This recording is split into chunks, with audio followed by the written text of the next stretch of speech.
എല്ലാ പ്രിയ വിദ്യാർത്ഥികൾക്കും ഏറ്റവും പുതിയൊരു വീഡിയോയിലേക്ക് സ്വാഗതം. +2 പരീക്ഷാ ഫലം ഇന്നലെ പ്രഖ്യാപിച്ചിരിക്കുകയാണ്. എല്ലാ വിദ്യാർത്ഥികൾക്കും പ്രതീക്ഷിച്ച മാർക്കുകൾ ലഭിച്ചവരുണ്ടാകും. നന്നായിട്ട് എഴുതിയിട്ടും ആ ഒരു അധ്യാപകരുടെ പിഴവ് കാരണം നല്ല മാർക്കുകൾ നഷ്ടപ്പെട്ട വിദ്യാർത്ഥികളുണ്ടാവും. അപ്പോൾ അങ്ങനെയുള്ള വിദ്യാർത്ഥികൾക്കായി ഇപ്പോൾ സർക്കാരിൻ്റെ ഭാഗത്തു നിന്നും ഒരു നോട്ടിഫിക്കേഷൻ വന്നിരിക്കുകയാണ്. നിങ്ങളുടെ പുനർമൂല്യനിർണ്ണയം, സൂക്ഷ്മ പരിശോധന, അതുപോലെ തന്നെ ഫോട്ടോ കോപ്പി എന്നിവയെ സംബന്ധിച്ചുള്ള ഒരു നോട്ടിഫിക്കേഷനാണിത്. നിങ്ങളുടെ ഫലം നിങ്ങളെല്ലാവരും ഈ ഒരു സൈറ്റുകളിലൂടെ കാണുന്ന www.result.hsc.kerala.government.in പോലുള്ള സൈറ്റുകളിലൂടെ റിസൾട്ട് എല്ലാം അറിഞ്ഞിട്ടുണ്ട്. വിജയിച്ച എല്ലാ വിദ്യാർത്ഥികൾക്കും ആദ്യമേ തന്നെ അഭിനന്ദനങ്ങൾ അറിയിക്കുകയാണ്. അപ്പോൾ മാർക്ക് കുറഞ്ഞു പോയി, പക്ഷേ നന്നായി പരീക്ഷ എഴുതിയെന്ന് ഉറപ്പുള്ള വിദ്യാർത്ഥികളൊന്നും ഭയപ്പെടേണ്ട കാര്യമില്ല. നിങ്ങൾക്ക് ആ ഒരു മാർക്ക് തിരിച്ചു വാങ്ങുവാനുള്ള അവസരമാണ് ഈ ഒരു സൂക്ഷ്മ പരിശോധനയിലൂടെയും പുനർമൂല്യനിർണ്ണയത്തിലൂടെയും നൽകുന്നത്. ഇവ തമ്മിലുള്ള വ്യത്യാസം എന്തെന്നെല്ലാം പല വീഡിയോകളിലൂടെ ഞങ്ങൾ ചെയ്തിട്ടുണ്ടായിരുന്നു. എന്നാലും ഒന്നും കൂടെ പറയുകയാണ്.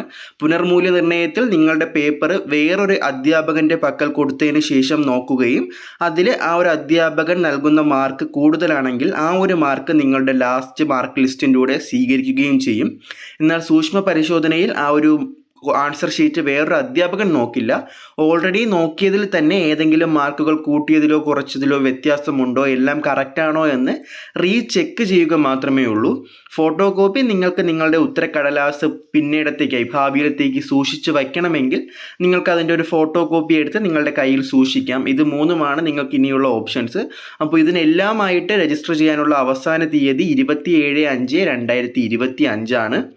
ഇതിൽ തന്നെ ഇരട്ട മൂല്യനിർണ്ണയം, ഡബിൾ വാല്യൂഷനുള്ള ഫിസിക്സ്, കെമിസ്ട്രി, മാത്തമാറ്റിക്സ് എന്നിവയിൽ സൂക്ഷ്മ പരിശോധനയോ പുനർമൂല്യനിർണ്ണയമോ നിങ്ങൾക്ക് ഉണ്ടായിരിക്കില്ല. ലാംഗ്വേജസ് ആയ മലയാളം, ഹിന്ദി, ഇംഗ്ലീഷ്, അതുപോലെ തന്നെ ബയോളജി തുടങ്ങിയ സബ്ജക്റ്റുകളിലൊക്കെ സയൻസ് വിദ്യാർത്ഥികൾക്ക് പുനർമൂല്യനിർണ്ണയം ഉണ്ടാവും. ഈ ഒരു ഹ്യൂമാനിറ്റീസ്, കൊമേഴ്സ് വിദ്യാർത്ഥികൾക്കും ഡബിൾ വാല്യൂഷൻ ഇല്ലാത്ത ബാക്കി സബ്ജക്റ്റുകൾക്ക് മാത്രമേ ഈ ഒരു പുനർമൂല്യനിർണ്ണയം നടത്തുവാനായിട്ട് സാധിക്കുകയുള്ളൂ. താഴെ പറയുന്നതിൽ government aided higher secondary school പ്രിൻസിപ്പൽമാർ പൂരിപ്പിച്ച അപേക്ഷകളോടൊപ്പം പുനർമൂല്യനിർണ്ണയ ഫീസ് കൈപ്പറ്റി PD അക്കൗണ്ട് നിക്ഷേപിക്കേണ്ടതാണ്. അതെല്ലാം സ്കൂളുകാർ ചെയ്യേണ്ട പ്രവൃത്തികളാണ്. നിങ്ങൾ ആ ഒരു ഏത് സബ്ജക്റ്റിനാണോ പുനർമൂല്യനിർണ്ണയം നടത്താൻ ആഗ്രഹിക്കുന്നത് ആ ഒരു സബ്ജക്റ്റിൻ്റെ ഡീറ്റെയിൽസും അതുപോലെ തന്നെ അതിന് എത്രയാണോ വരുന്ന ഫീസ് ആ ഒരു ഫീസും ഉൾപ്പെടെ സ്കൂളുകളിൽ ഏൽപ്പിച്ചാൽ മാത്രം മതി.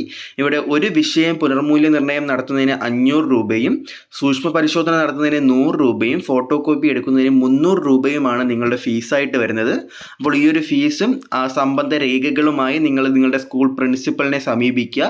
ബാക്കി പ്രൊസീജിയർ എല്ലാം സ്കൂളിൽ നിന്ന് തന്നെ ചെയ്യുന്നതായിരിക്കും. അപ്പോൾ നല്ല മാർക്ക് ലഭിക്കുമെന്ന് ഉറപ്പുണ്ടായിട്ടും മാർക്ക് കുറഞ്ഞു പോയ വിദ്യാർത്ഥികൾ ഇതെന്തായാലും കൊടുക്കുക. നിങ്ങളുടെ മാർക്ക് കൂടുന്നതിലും അത് നിങ്ങളുടെ ഇൻഡെക്സ് മാർക്ക് വർദ്ധിപ്പിച്ച് ഡിഗ്രി അഡ്മിഷൻ എല്ലാം സുഗമമാക്കും. നിങ്ങളുടെ മാർക്കിൽ 10% വർധനവ് വരികയാണെങ്കിൽ നിങ്ങൾക്ക് കൊടുത്ത ഫീസ് തന്നെ തിരിച്ചു കിട്ടുന്നതായിരിക്കും. അതായത് നിങ്ങൾക്കിപ്പോൾ പുനർമൂല്യനിർണ്ണയം നടത്തിയപ്പോൾ എത്രയാണോ ലഭിച്ച മാർക്ക് അതിൽ നിന്ന് 10% മാർക്ക് കൂടി അഡീഷണൽ ലഭിക്കുകയാണെങ്കിൽ നിങ്ങളുടെ പുനർമൂല്യനിർണ്ണയത്തിൻ്റെ ആ ഒരു ഫീസ് 500 രൂപ തിരിച്ചു കിട്ടും.